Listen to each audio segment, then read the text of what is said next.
NATO Secretary General Jens Stoltenberg says Chinese intelligence poses a constant risk to the U.S., and the Chinese spy balloon event serves as a reminder that the U.S. needs to step up its game. So what do everyday Americans think about this? Rasmussen reports asked, quote, how do you rate the way President Joe Biden is handling issues related to China?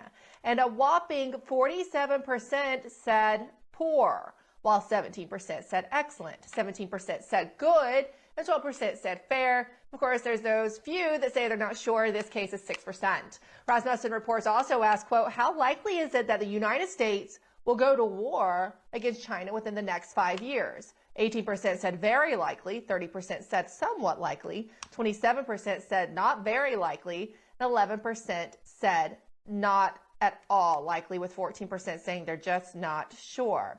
Now let's bring in Rasmussen Reports head pollster Mark Mitchell to break all this down for us. Well, that's a lot of people, Mark, that don't have confidence in how Joe Biden is dealing with China. What do these numbers tell you? And then secondly, I'll just go ahead and give you a follow-up. Did you rate this during the Trump years? Is this anything you all polled? Because China was such a big topic during the Trump administration. Well, I have some numbers that I can get into that really show that opinions about China changed specifically during Trump.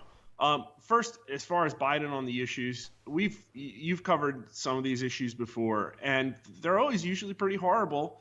And these particularly are kind of in the middle of the pack as far as Biden's rating on the issues go. And I think part of that is outside of the Chinese spy balloon, really China has been a lot less, taking up the oxygen out of the news cycle. It's more Russia, it's more Hunter Biden and all these other things, right? So, 47% saying poor, that's about par for the course. And to be honest, I don't think the issues really matter too much to Biden supporters.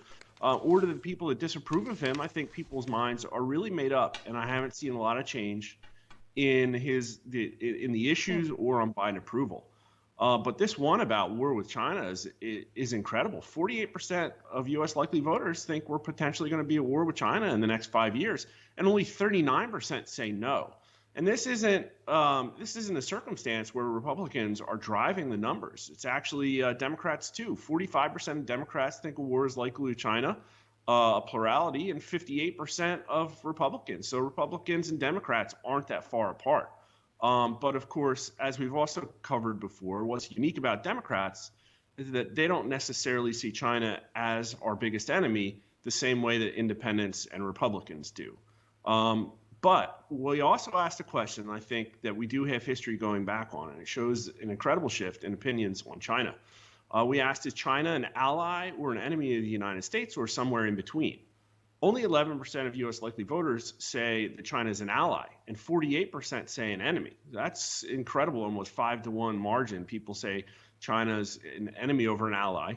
Now, we asked that question right at the end of the Trump term, and the numbers were pretty much about the same. Still the same amount of people saying, in that case, it was 50% of voters saying that China was an enemy and only 8% saying an ally.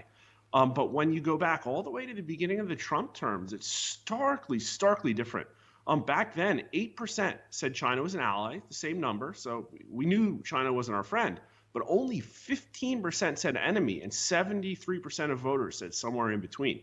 So over the Trump years, and Trump really sensitizing people to the issue of China, and also I think coronavirus had a lot of impact there. Because as you remember from some of our previous numbers, 70% of voters think that it's likely that coronavirus originated from a Chinese lab. And also we've run questions like 60% of voters think that China should pay some global coronavirus costs.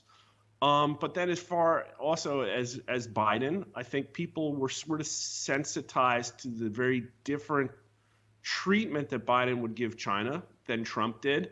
We asked some pretty interesting questions back at the beginning of the Biden term. 47% of likely voters thought that China had some influence over the outcome of the 2020 election. And then as far as Biden's treatment of China, 50% of voters said that Biden's policies toward China would be worse than Trump, and only 31% said better. And even among Democrats didn't have a lot of confidence in Biden's policies towards China. And this is at the beginning of the Biden term before, a lot of this stuff potentially hit the news. 55% of Democrats said Biden's policies toward China would be better than Trump, and 23%, pretty big chunk, almost 1/4 of Democrats said it would be worse than Trump. So it's not, China's not a number one issue, making people change their minds about Biden or about our government policies. But a shift is there, and a shift is growing. I wish we had histories on that war question. I think we'll be asking that more. But that's what I was just going to ask you. I mean, if you look at the numbers from 2017, 73% of Americans think that China is neither an ally or an enemy of the United States. So war wasn't really on the table. I mean, they're still, our biggest trade partner.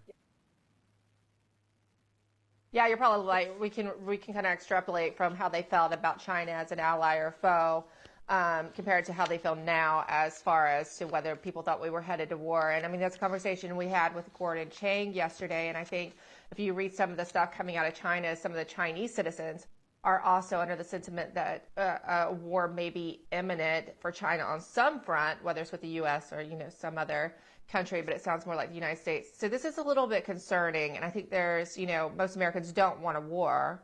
And there's other ways they feel that it can be handled. Thank you so much, Mark. This is actually a really interesting and telling poll. I like this one. Everybody can go check out the video we'll put up later. Thanks for having me on, Ellen.